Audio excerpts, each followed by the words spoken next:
I'm Chief Meteorologist Chris Holcomb from the 11 Alive Weather Impact Team. It's been a pretty active afternoon here as we've been tracking a cluster of showers and thunderstorms that have held together for a long period of time, moving from northeast Georgia into the metro Atlanta area, and they're continuing to push down toward the south and east. They are a little weaker now, but we're keeping an eye on them to see if any of them pulse up anymore to maybe trigger any additional severe thunderstorm warnings. As of right now, we do not have any severe thunderstorm warnings in effect. We were supposed to have one in effect until 7 o'clock, but about 10 minutes ago, the National Weather Service canceled that warning on the south side. That was in parts of South Fulton County, headed toward areas of Coweta County and into areas of Douglas County. But again, that was canceled because that storm is falling apart. We have been watching, though, an outflow boundary right in here, and that is causing these storms to fire up in parts of Henry County. And then we still have a little pulse of some thunder and lightning there out I-20, moving in from Douglas County over into the northern parts of Carroll County.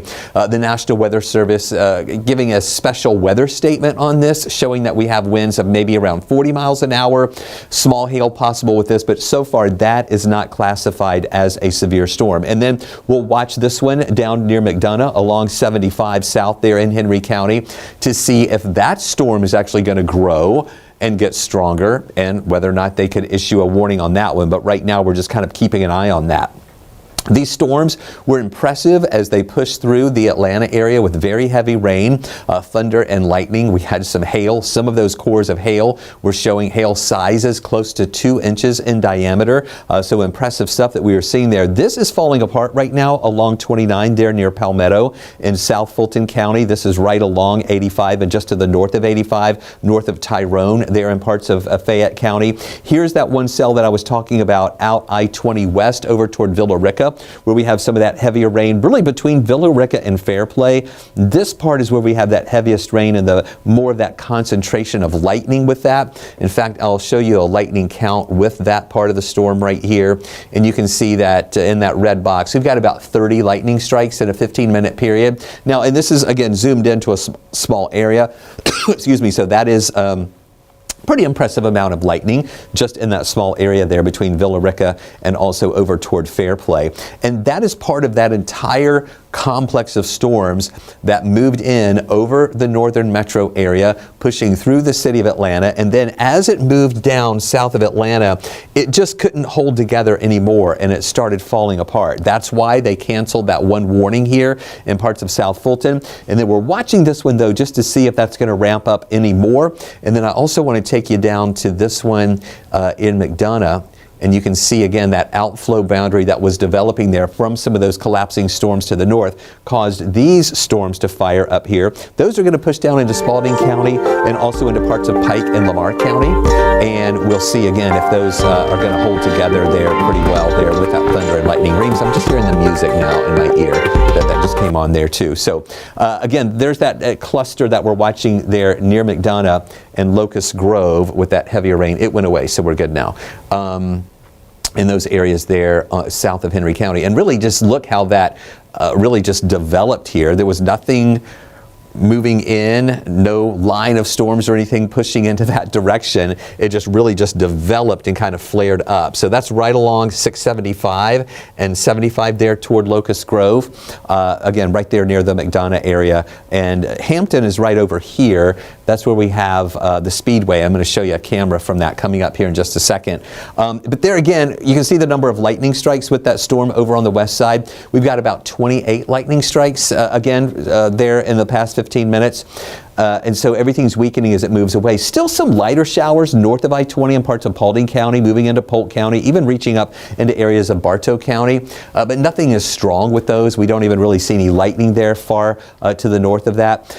Take a look at Gainesville. No rain coming down in Gainesville anymore, but earlier, they had a lot of heavy rain that came through, and there's a flash flood warning in effect until 8:30 for parts of Hall County in this green polygon you see right here.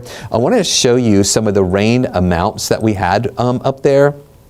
And we'll zoom in, well actually we won't zoom in a little tighter. Let me show you some of those rainfall totals there within that flash flood warning that we're talking about. 1 to 2 inches of rain fell in a very short period of time over from Chestatee to near the Gainesville area there in Hall County, and that's why they have that flash flood warning in effect. And we saw a lot of runoff from some of those storms running down into some flood-prone areas, causing some of that flooding. But we do think that now that the rain is over, a lot of that water will start to recede and things should improve there a little bit more. We've also been watching these storms coming out of South Carolina, pushing into parts of northeast Georgia near Stevens County there in Toccoa, also into Habersham County. Still a little bit of lightning with that north of Mossy Creek and again into Habersham County, not too far off from the Clarksville area.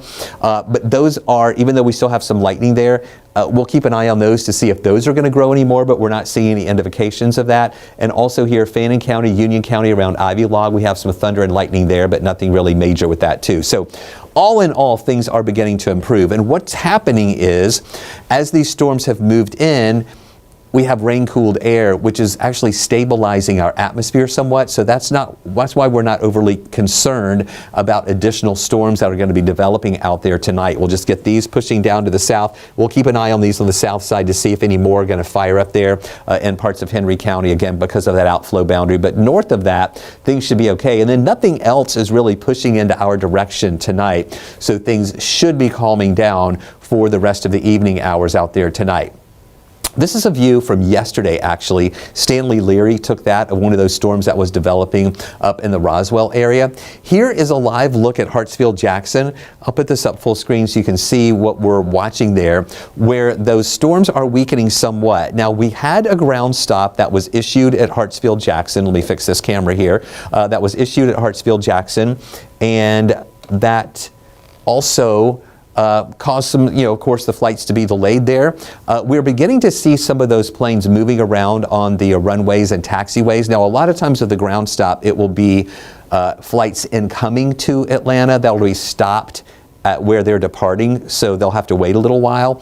But the rain has moved out. Things should start improving. When they issued this ground stop, they were thinking it may be in effect until 7:30, but it's encouraging to see some planes there moving on the runways. A nice view here in Coweta County in Noonan, as we had a nice shelf cloud that was moving in over Coweta County and over Noonan a little while ago with some of those storms that were pushing through, but as they've been weakening, they've moved in, and now we're seeing some blue sky there. And at Atlanta Motor Speedway, I showed you that area of rain north of Hampton, and as we are looking up toward the north and east, you can see here some of those clouds in association with those storms, and a lot of cars there in the infield. That's because they're gearing up for all the special events on the race coming up this weekend, Friday night, Saturday night, and into Sunday as well. So some activity going on there. That's the last thing they want to see, is any lightning or any rain coming in to the Speedway at Echo Park.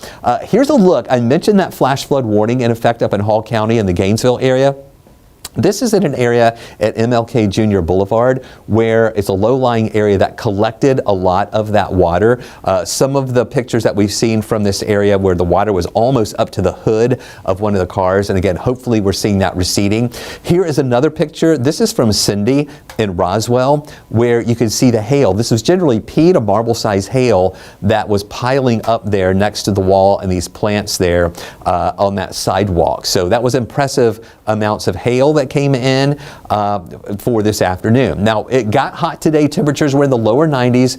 Not heat advisory criteria for us, but still holding on to that heat advisory in parts of northwest Georgia for about another 50 minutes. This is going to be in effect until 8 o'clock tonight. We did see some hotter air in northwest Georgia today, and those heat index values near or a little bit above 100 degrees. But again, that'll be expiring at 8 o'clock tonight. And then I think we're going to be done with the heat advisories for a while. We're still going to have hot air with temperatures that'll be generally in the lower 90s. Heat index values maybe mid and upper 90s. But in order to have a heat advisory, you need to have heat index values that are going to be at a 105 or above. And I think we're finished with that for a while.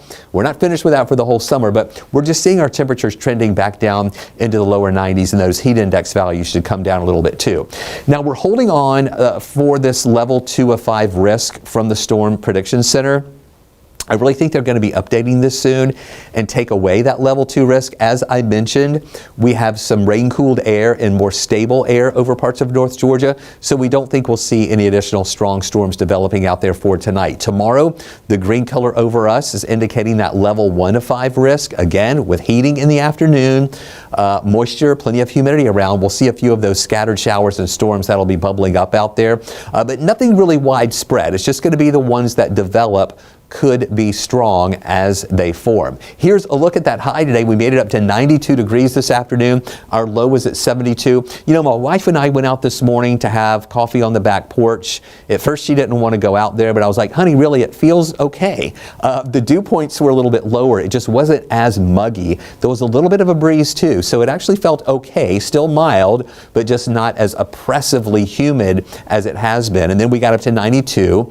The average high is 89, so even though that 92 feels better because we haven't had those temperatures in the mid and upper 90s, but it's still above the average. 89 is the average for this time of year. And no rain officially at Hartsfield-Jackson as of when this was put out around 4:30. We did have some showers that moved in over Hartsfield-Jackson a little bit earlier, so we'll have an updated number of that rainfall total for today coming up a little bit later on tonight. Here's a look at what we're watching with those summer storms out there that we're going to see those chances each and every day coming up for the next few days. Generally anywhere between 2 o'clock and 10 o'clock. 2 o'clock in the afternoon, 10 o'clock at night is when we can see these summertime storms, heat and humidity just bubbling up some of these scattered showers here. So what you need to do, keep your rain gear with you because you just don't want to get caught with one of those storms that pops up when you need that umbrella. And also always have a plan to be able to go somewhere for safety if one of those storms fires up over you, because when they do fire up, they are strong with heavy rain and also some thunder and lightning. Now, I want you to look at this before I overlay the temperatures. Notice here a lot of oranges and reds to the south and even there in northwest Georgia. But here where you're seeing these yellows and greens, that kind of follows the path of where we had those storms that rolled through earlier. And from that rain-cooled air dropped the temperatures. So notice Atlanta's at 74. That's after we got up to 92 just a few hours ago. And now the rain-cooled air dropped us to 74. It's 72 in Marietta, 71 in Canton. Duluth and Gainesville are at 79. But those areas that didn't get the rain and the rain-cooled air, it's still 91 in Athens, 86 in Covington, 84 in Thomaston. And look at these mid-80s still in Rome and also in Dalton. Again, you can pick out those areas that didn't get the rain today. And look what happened with the temperature trends today. We started off there in the lower 70s for a big part of the morning, then moved up into the 80s, into the 90s. It was actually got to 92 in between these hourlies here, and then the rain came, and look what happened. We went from 91 to 79 at 6, 74 at 7 o'clock. So that helped to really cool us off pretty nicely out there. Now tomorrow, we start out at 72 in the morning. We get up to 92 in the afternoon, and still in the afternoon tomorrow, that potential for some of those scattered showers that'll be developing here. Rain chances at about 30 to 40%. So tonight, anything that's out there is going to be diminishing as we see some calmer, more stable air over us at this hour. Tomorrow morning, we're dry again. Lunchtime is still dry. Then into the afternoon, again, not a widespread coverage of rain, just a few scattered showers that develop, but the ones that develop could be strong. And then as you see here, it all pretty much dies out. And then Saturday, similar story here, scattered showers redeveloping in the afternoon and evening hours with those temperatures that are going to be really holding there in the lower 90s throughout the period. So the 40% chance for showers is going to stick with us there Friday, Saturday, Sunday, Monday, and on Tuesday. Look at the temperatures that are going to be in the lower 90s there through the weekend and starting next week. Then we see some of that slightly cooler air coming in. Upper 80s. Now, I wouldn't really call that cooler. We'll just say not as hot. Upper 80s for Tuesday, Wednesday, and Thursday, and the rain chances coming down to about 30% here for the middle of next week as well. So thank you for joining us for this extended weather update here on 11 Alive Plus and Weather Impact 24/7. I'm going to be keeping an eye on any of those additional rain showers and storms that are out there for tonight. If any of them start getting crazy on the south side or in those areas that have the warmer air where we're not seeing more stable air, I'll let you know if there's anything that you need to worry about. Otherwise, our next scheduled update here on 11 Alive Plus and Weather Impact 24/7 will be at 9 o'clock tonight, and then, of course, our newscast tonight at 11. Thanks for joining us.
Thursday evening, I'm Chief Meteorologist Chris Holcomb from the 11 Alive Weather Impact Team. It is a much quieter night out there tonight compared to what we were dealing with last night.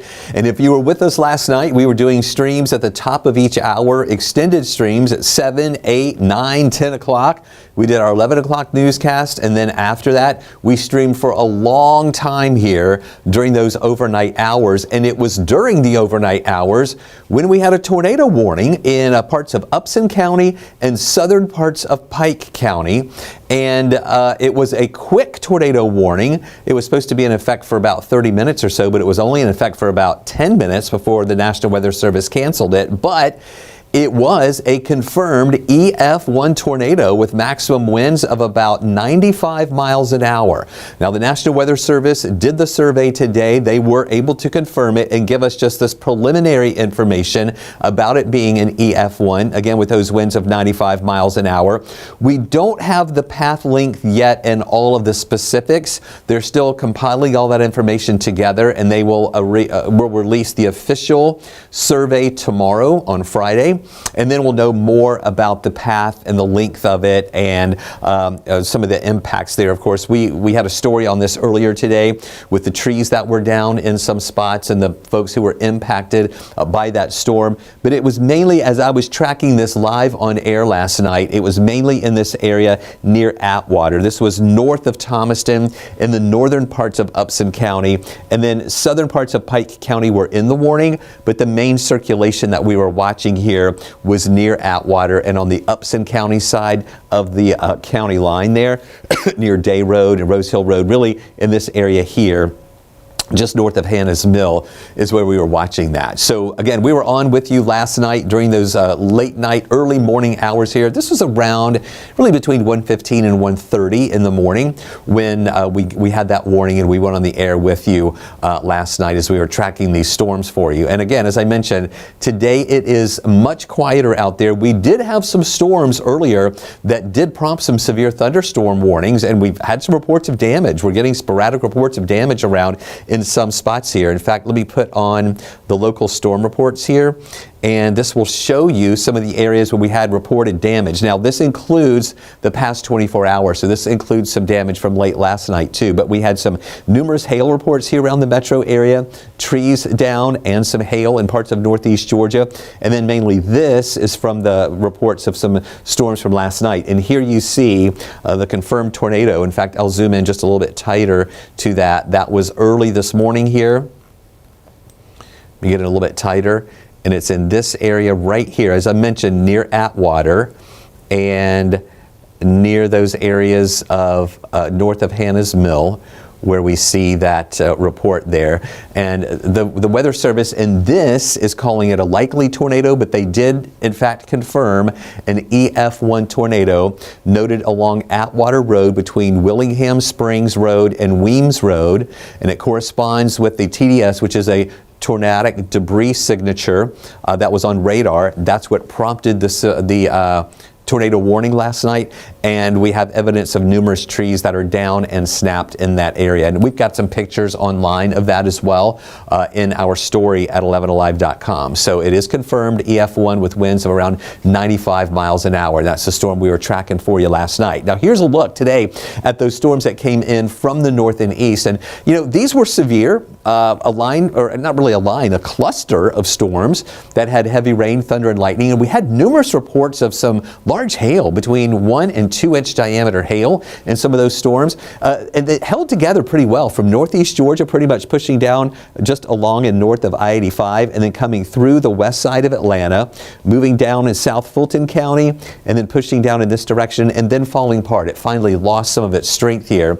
But that area, that cluster of showers and storms, did have a history of producing some wind and hail and even some damage there left behind. But now everything is much quieter. And as those storms came through the metro area, we saw our temperatures drop from 92 into the 70s. And in the areas that had that rain, it really cooled things off pretty nicely with the rain-cooled air, and that stabilized the atmosphere a little bit with that cooler air, and that's why we're not seeing any additional showers that are developing out there tonight. So yeah, an active night out there, but it is, or active day earlier, but now it is a much quieter night here in our area. And around the southeast, we're really not seeing much else developing out there. We have a few showers and storms down in parts of central and south Georgia. They're not going to make it here.